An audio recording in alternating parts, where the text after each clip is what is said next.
Bismillahirrahmanirrahim. Assalamualaikum warahmatullahi wabarakatuh. Dalam kesempatan kali ini, saya akan mempresentasikan materi tentang transplantasi organ tubuh dibuat untuk memenuhi salah satu tugas mata kuliah Al-Quran dan isu kontemporer yang diampu oleh Bapak Ustadz Nur Akasah LCM Hum.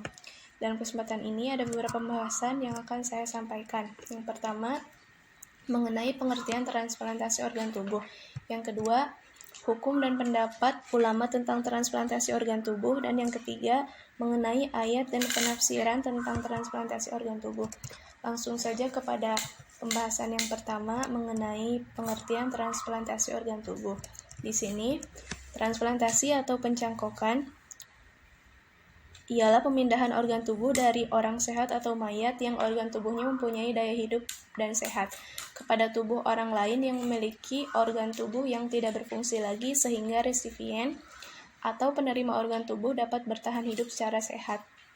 Sementara, menurut Peraturan Pemerintah Nomor 18 Tahun 1981 tentang bedah mayat klinis dan bedah mayat anatomis serta transplantasi dan atau jaringan tubuh manusia mendefinisikan transplantasi sebagai suatu rangkaian tindakan kedokteran untuk pemindahan alat dan atau jaringan tubuh manusia yang berasal dari tubuh orang lain dalam rangka pengobatan untuk menggantikan alat dan atau jaringan tubuh manusia yang tidak berfungsi dengan baik.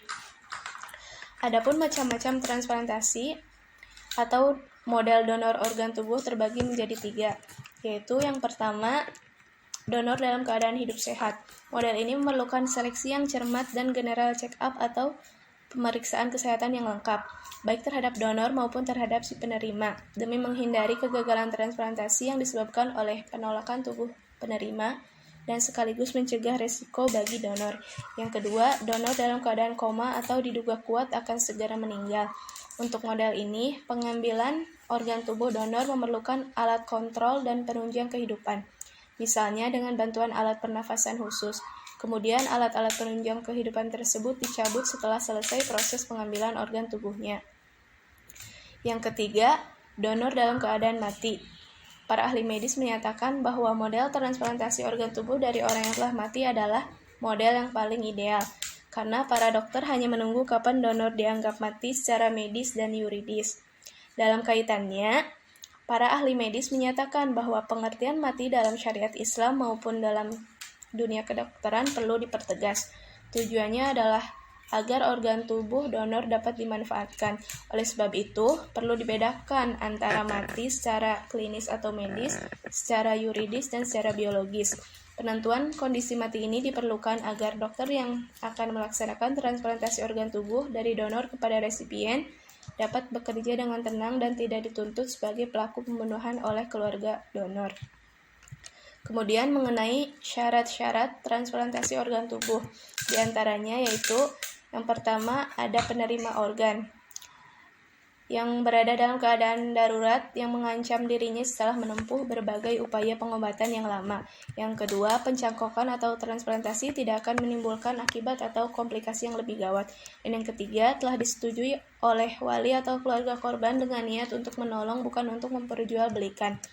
Selain itu, transplantasi yang dilakukan untuk menyelamatkan manusia harus memperhatikan kualifikasi beberapa hal. Yang pertama, pencangkokan organ boleh dilakukan jika tak ada alternatif lain untuk menyelamatkan nyawa. Derajat keberhasilannya cukup tinggi. Yang kedua, ada persetujuan dari pemilik organ asli atau ahli warisnya. Yang ketiga, penerima organ sudah tahu persis segala implikasi pencangkokan. Yang keempat, ada kewajiban yang amat kuat bagi muslim untuk membantu manusia lain, khususnya sesama muslim. Pendonoran organ secara sukarela merupakan bentuk altruisme yang amat tinggi.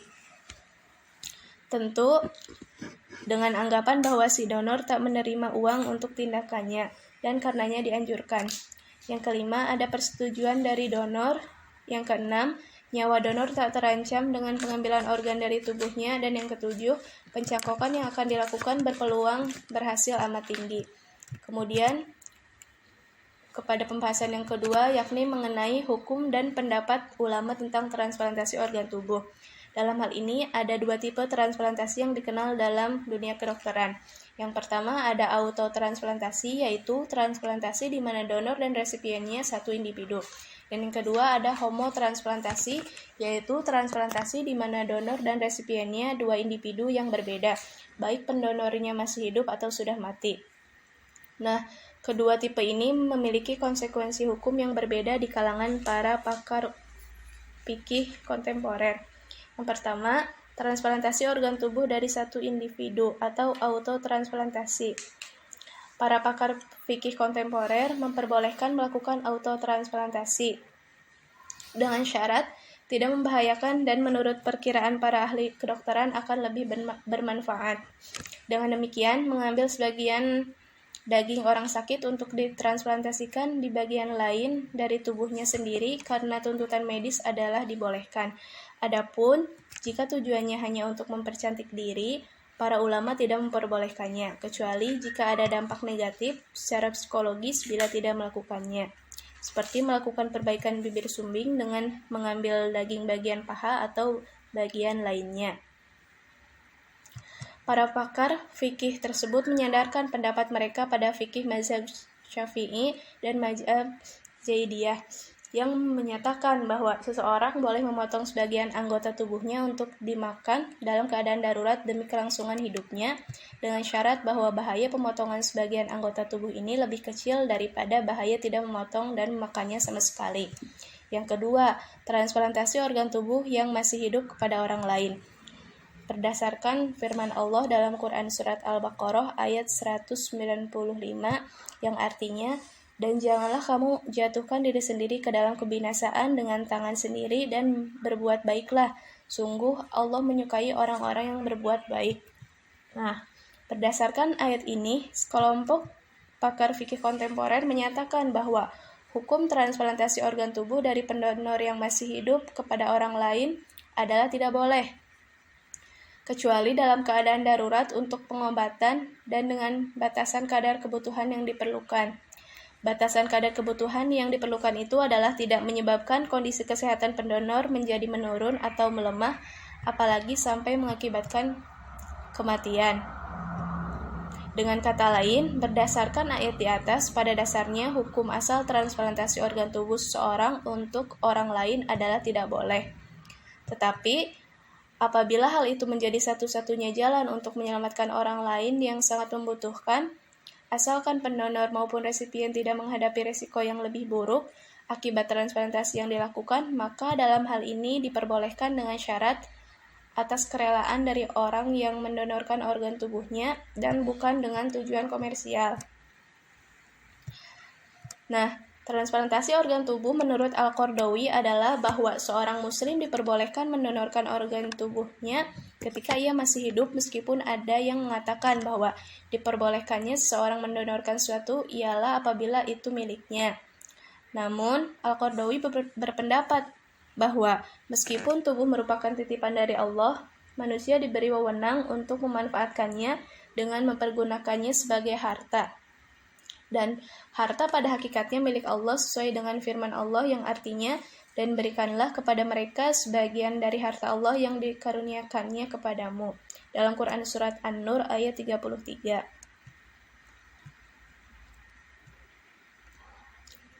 Kemudian, untuk kebolehan mendonorkan sebagian organ tubuh tidak bersifat mutlak, tetapi muqayyad.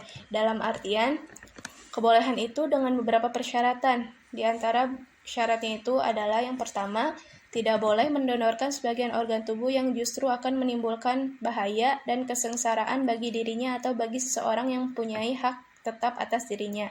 Yang kedua, tidak diperkenankan seseorang mendonorkan organ tubuh yang hanya satu-satunya dalam tubuhnya, misalnya hati atau jantung, karena tidak mungkin dapat hidup tanpa adanya organ tubuh tersebut dan tidak diperkenankan menghilangkan bahaya dari orang lain dengan menimbulkan bahaya pada dirinya. Berdasarkan kaidah, bahaya itu harus dihilangkan, yang dibatasi oleh kaidah bahaya itu tidak boleh dihilangkan dengan menimbulkan bahaya pula. Selanjutnya mengenai ayat tentang transplantasi organ tubuh. Terdapat dalam Quran Surat Al-Baqarah ayat 195, Quran Surat Al-Ma'idah ayat 32, dan Quran Surat Al-Ma'idah ayat 2.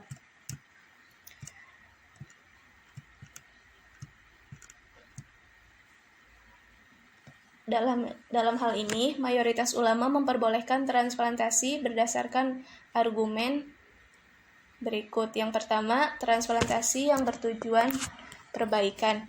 Terdapat dalam Quran Surat An-Nisa ayat 29. Yang kedua, transplantasi yang didasari pada kedaruratan. Terdapat dalam Quran Surat Al-An'am ayat 119.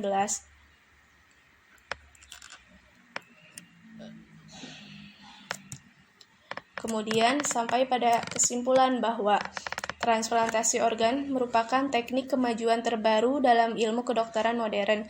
Tidak ada nas Al-Quran atau hadis yang secara eksplisit menyebutkan tentang transplantasi, sehingga sangat wajar apabila banyaknya pendapat terkait transplantasi organ menjadi bahan pertimbangan hingga saat ini. Namun, dapat kita rumuskan bahwa seseorang tidak boleh memberikan atau menjual organ kepada orang lain.